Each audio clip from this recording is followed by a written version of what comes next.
2017. Il m'a dit vers 6h du matin. Je n'ai pas besoin de grandes choses pour créer ton monde. 2017. J'ai dit Seigneur. J'ai dit seulement. Et voilà. J'ai gardé ça. Depuis. Ce n'est que ce mois, le mois passé, il m'a dit retourne dans ton cahier. Je t'ai parlé. Maintenant, Dieu utilise le peu que tu as pour créer ton monde. Dieu n'a pas besoin de beaucoup de choses pour créer ton monde. Alors, il a besoin que de peu de choses pour créer ton monde. La première des choses que Dieu lui-même il a utilisé pour créer le monde, c'est la parole. Ton monde est façonné par tes paroles. Ton monde est le moyen qui active le monde spirituel, qu'elle soit positive, qu'elle soit négative. Pour que Dieu puisse créer le monde, il n'a pas besoin de beaucoup de choses. Il avait besoin de lui-même, le Saint-Esprit et la parole. Genèse chapitre 1. Quand vous regardez, au commencement, Dieu n'a pas utilisé beaucoup de choses pour créer ce monde. C'est lui-même, le Saint-Esprit et la parole.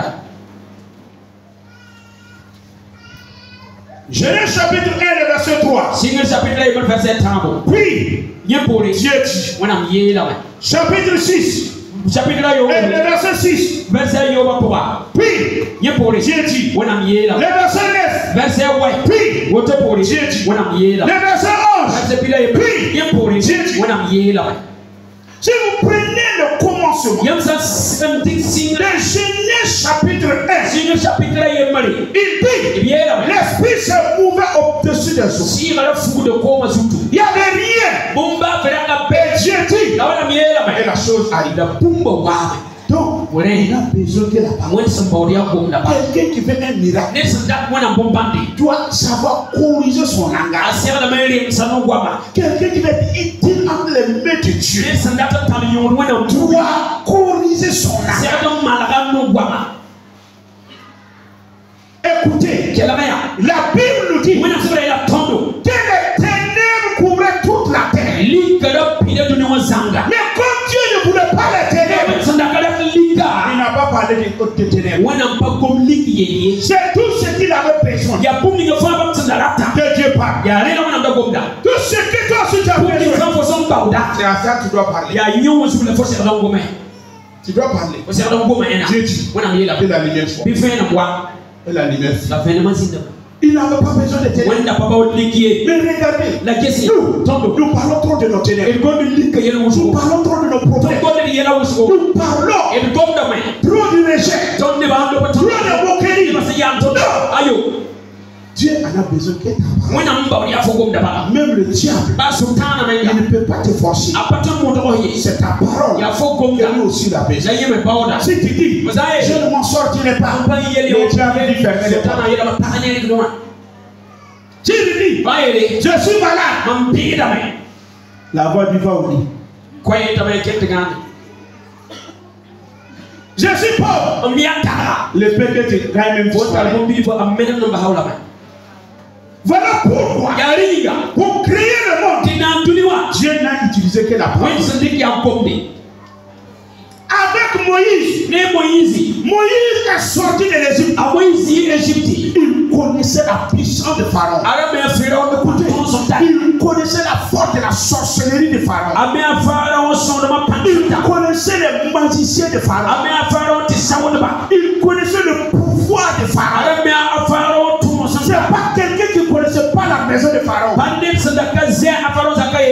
Exode, chapitre 3, Dieu l'a appelé et il dit va. À la rencontre de Pharaon. Moïse a dit, tu ne sais même pas d'où tu m'envoies là. Là où je suis sorti, il y a trop de sorcellerie. Là où je suis sorti, mon oncle a des yeux rouges. Ma tante a des yeux rouges. La bouche de ma tante est mauvaise. Je te dis, retourne. Le miracle se trouve dans la maison de ton père. Retourne.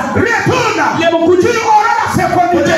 Tu auras la prospérité. Les gens de ta famille se réjouiront avec toi. Non, ne reste pas dehors. Moïse a dit, hey, tu as bien regardé Pharaon. Il a des magiciens. Il fait comme ça. Beaucoup de choses changent. Dieu dit à Moïse, au chapitre 4, qu'as-tu dans ta main? Moïse dit quoi? Dieu, ce bâton-là, je l'ai dit depuis longtemps. C'est mon ami fidèle. Il y a des gens, leur échec est devenu leur ami fidèle. Leur stérilité est devenue leur ami fidèle. Leur pauvreté est devenue leur ami fidèle. Pourquoi je dis cela? Moïse, quand il quittait ce pharaon, il a quitté avec un bateau. Parce que dans le désert, il fallait appliquer quelque chose à un certain moment pour pouvoir marcher. Donc dans ton désert, il était appuyé trop sur quelque chose. Mais ce matin, de cette chose, le miracle apparaît. Je dis de cette chose, les produits apparaissent. Moïse a dit à Dieu, je n'ai qu'un bateau. Dieu dit c'est possible. Il dit à Dieu, le bateau est devenu tellement cher que j'ai tapé même avec les moutons. Dieu dit c'est possible. Jette-le. J'ai dit à quelqu'un, donne ton bâton à Dieu. Donne ton prix de foi à Dieu. Comment ça va se faire là? Ça, tu ne regardes pas. Les miracles là venus là. Ça c'est pas ton nom. Lui t'a dit où? Jette ton bateau. La Bible nous dit, quand il a jeté son bateau, c'est devenu un serpent. Pourquoi? Parce que Pharaon, il ne girait pas des serpents. Sa méchanceté était éliminée. Sur la couronne de Pharaon, c'était un image d'un serpent qui était sous la couronne. Alors Dieu dit à Moïse, je prends la couronne de Pharaon et je te le donne. Que Dieu prend la couronne de ton Pharaon et qu'il te donne pour ta victoire. Il prend la couronne de tes ennemis. Le fauteuil de tes ennemis. Le châtier pour rire de toi, pour se moquer de toi, que Dieu les renverse et qu'il te fasse asseoir avec toi. Au nom de Jésus, le serpent, c'était la couronne de Pharaon. Et Dieu dit, je vais détourner Pharaon sur ta vie. Parce que Moïse avait peur de Pharaon. Pharaon est devenu le sorcier de Moïse. Le féticheur de Moïse. L'angoisse de Moïse. Il te dit ce matin qu'il peut se porter comme angoisse de ta vie. Il faut que Dieu le détrône. Qu'il le détrône sur ton étoile. Qu'il le détrône sur ta destinée. Qu'il le détrône sur ta fécondité. Qu'il le détrône sur ta prospérité. Au nom de Jésus. Et il a dit maintenant, c'est normalement, on attrape le cerveau par la tête. Pour qu'il ne te mord pas. Et Dieu dit, attrape-le par le cœur. J'ai dit, attrape-le par le cœur. Ça veut dire quoi? Sans effet. J'ai dit, sans effet. J'ai dit, l'enchantement, l'ensorcellement, l'envoûtement, divination, sans effet. Sois effet dans ta vie. Sois effet dans ta vie. Si c'est un sorcier qui avait juré que tu vas plaider toute ta vie, il plaire à ta place. Parce que mon Dieu a dit, sans effet. Attrape-le par le cœur. Ça veut dire sans effet. Tes ennemis sont mon problème. Les sorciers sans effet. L'envoûtement sans effet. L'ensorcellement sans effet. Les mauvaises langues sans effet. C'est ça attrape le mal. Là, Moïse l'attrape. Et Dieu lui a dit, l'histoire de Pharaon est finie. Je t'ai dit, l'histoire de ton sorcier est finie. L'histoire de l'idole d'ensorcellement est finie. L'histoire de l'envoûtement est finie. L'histoire de célibat est finie. L'histoire de stérilité est finie. L'histoire de pauvreté est finie. Rentre dans ta victoire. Je dis, rentre dans ta victoire. Et nous voyons encore une autre femme. Elle-même, elle était une veuve. Elle était dans une réalité. Elle s'appelle la sécheresse. Il n'y avait plus d'espoir. Il n'y avait plus d'attente. L'atmosphère qu'elle vivait s'appelait l'atmosphère de la mort. L'atmosphère de l'échec. Et Dieu vient et il dit à son prophète, va à Sarepta. J'ai parlé à une veuve qui n'a pas d'espoir de te donner l'espoir. J'ai parlé à une veuve qui est dans l'atmosphère de la mort. Je te donner toi la vie. Ce que tu donnes, c'est ce que tu reçois. Ce que tu donnes, et je dis, ce qui donne, recevez. Dieu dit, va à Sarepta. J'ai parlé à une veuve. Et quand il est arrivé, la veuve était dans l'impasse. La veuve était dans l'atmosphère de la mort. Dans un roi du 7, le verset 8 jusqu'au verset 7. Quand il est arrivé, il a parlé. Mais la veuve a oublié ce que Dieu l'avait dit. Il y a des gens, tu ne crois plus aux prophéties. Tu ne crois plus à ce que Dieu a dit. Comme cette veuve, elle a oublié. Pourquoi? Son problème l'a tellement rongé. Elle a tellement crié. Au point, elle a oublié tout ce que Dieu a dit. Que Dieu dit à son prophète, j'ai parlé à une veuve. J'ai parlé. Est-ce que Dieu ment? Il a dit la parler. Pendant que Dieu est arrivé, la veuve là, tout ce que Dieu a oublié. Vous parlez de Dieu. L'amour est là. Il dit, Madame, prends ce que tu as là. Prépare le pain pour moi. Il dit à l'homme de Dieu, ce qui reste là, c'est un peu d'huile, un peu de farine. Je vais donner ça à mon enfant et après boire, nous mourrons. Je dis, après boire, tu vivras. Tu ne mourras pas. Tu ne resteras pas dans cette situation. Un fois en Dieu, tu ne mourras pas. La femme n'attendait plus de voix. C'est la voix de son problème. C'est la voix de son échec. C'est la voix de la mort. Tout parce que ça a entouré la parole de Dieu. Mais l'homme de Dieu le dit, prépare pour moi d'abord. Et quand elle a obéi, l'homme de Dieu lui a dit, la farine de l'huile ne finira pas. J'ai dit, ça ne finira pas. Une nouvelle histoire sur la vie. Ce n'est pas la fin de ton histoire. Passer sur le passé. Mais à partir une nouvelle histoire de ta vie.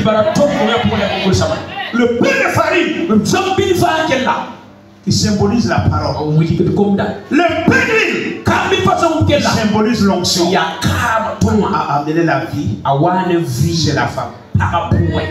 Que ta parole te donne la vie. Que l'onction s'engage derrière ta parole. Que tes impossibilités deviennent possibles. J'ai dit que ta gloire a été volée par les regards des gens, par les langues des gens. Que cette gloire te soit restituée. Au nom de Jésus. La troisième, elle aussi c'était une veuve. Son homme a agi dans l'onction. Son mari a agi dans l'onction. Mais les dettes, il est mort dedans. La femme peut avoir un homme de Dieu. Tu sais combien mon mari est Dieu. Je n'ai pas dit que tu n'aimes pas Dieu. Il y a des gens qui ont la parole que pour les autres. Ils n'ont pas la parole pour eux-mêmes. Il y a des gens, s'il va s'asseoir pour encourager quelqu'un, tu crois que c'est lui-même qui a le porte-monnaie même de Dieu. Mais quand lui-même, ça est dans le livre de Job. Toi, après avoir encouragé les autres, remonter le moral des autres. À ton tour. À ton tour. Toi, tu veux te décourager. Tu veux baisser les bras. Utilise les mêmes paroles. Utiliser pour remonter le moral des autres. Toi aussi, utilise les mêmes paroles pour remonter le moral. Ce prophète, il avait l'onction pour tout le monde. Sauf pour lui-même. Il est mort avec les cris. Et les créanciers sont venus pour prendre son enfant. Pour prendre ses enfants. La femme a couru. Il est allé vers l'homme de Dieu. L'homme de Dieu a dit, qu'est-ce que tu as chez toi? Elle a dit, il dit, hey, madame, tu n'as pas un peu d'onction? Tout pouvoir nous a été donné dans les cieux et sur la terre. Né de Dieu, tu n'as pas un peu de parole, tu n'as pas un peu d'onction, tu n'as pas un peu d'autorité en toi. Exerce-la. La femme dit, un petit fil d'huile. Il dit, va, prends-le pour te dire. Dans ton onction, tu dois avoir de bonnes relations avec ton entourage. Ne vous appuyez pas sur votre onction, sur votre parole, et avoir une mauvaise relation avec vos collègues dans le service, avec les membres de vos familles, avec vos camarades. Si vous utilisez mal votre onction, elle ne va pas se multiplier. Donc, il dit, madame, va chez tes voisins. Demande des flux. Avec le peu que tu as. Tu entends? Avec le peu que tu as, tu peux faire le miracle. La femme est allée et la chose a été faite. Donc, Dieu n'a pas besoin de beaucoup de choses. Quand tu regardes les chrétiens, ils attendent Dieu que dans les grandes choses. Eh, ma foi est pauvre. Moi, je n'arrive pas bien. Moi, je n'arrive pas c'est bon. Dieu dit, même que tu as si tu dis, oh Dieu, ça ne suffit pour te dire. Si tu dis, oh Dieu, lui qui écoute la prière, il cherche ce que tu as besoin. Le peu de choses peut t'amener à vivre le mieux. Quand il m'a donné ça en 2017, c'est sur ça que je m'appuie. Quand on dit on veut faire quelque chose, si les gens me disent qu'il n'y a pas d'argent, moi je ne les écoute pas. Parce que ce n'est pas histoire d'argent. Est-ce que je n'ai pas 10 francs? Même la construction de l'église, on a dit non, papa, on a regardé, il n'y a pas d'argent. J'ai dit combien vous avez? Ils m'ont dit, en dehors de l'argent, on a des bishops, non? On peut créer la fondation. Ils ont dit oui. J'ai dit sortons. Donnez un jour. On va créer la fondation. C'est le jour de la fondation que les tonnes de ciment ont commencé à se libérer. Le peu qu'on avait, nous a amené dans notre miracle. N'oubliez jamais. Après cette prière, Dieu n'a pas besoin. Dieu n'a pas besoin des grandes choses pour créer ton monde. Même dans les peu. Voilà pourquoi il dit ne négligez pas les faibles commencements. Je m'arrête là ce matin. Dieu n'a pas besoin des grandes choses pour créer ton monde. Ça m'a aidé. Depuis 2017, je ne me regarde plus. Je regarde si j'ai peu de quelque chose, peu de foi, peu de paroles. Je parle et je me lève. Et je vois Dieu en moi. Que le Seigneur vous bénisse. J'ai dit que le Seigneur vous bénisse. Que les portes s'ouvrent encore. Que la grâce vous visite. Au nom de Jésus. Shalom. Shalom. Shalom. Je prie pour toi. Tu as des problèmes au niveau de tes yeux. Pose ta main sur tes yeux maintenant. Et je vais parler. Il y a des moments ça gratte. Il y a des moments tu entends comme si ça palpite. Pose ta main sur tes yeux. Et dans le nom de Jésus-Christ, ton nom, c'est l'Éternel qui guérit. Je prie maintenant que la tension de ses yeux soit réglée maintenant au nom de Jésus-Christ. Que tout problème qui se trouve dans ses yeux, qui l'empêche de voir comme il faut, de fonctionner comme il faut, j'enlève ce mal et je la détruis. Au nom de Jésus-Christ, soyez guéris. Soyez guéris. Soyez guéris. Je dis soyez guéris. Je dis soyez guéris. Au nom de Jésus-Christ de Nazareth. Père, merci. Baba pousse et embarque. Père, agis comme tu veux dans la vie de tout le monde. Amen. Amina. Voilà.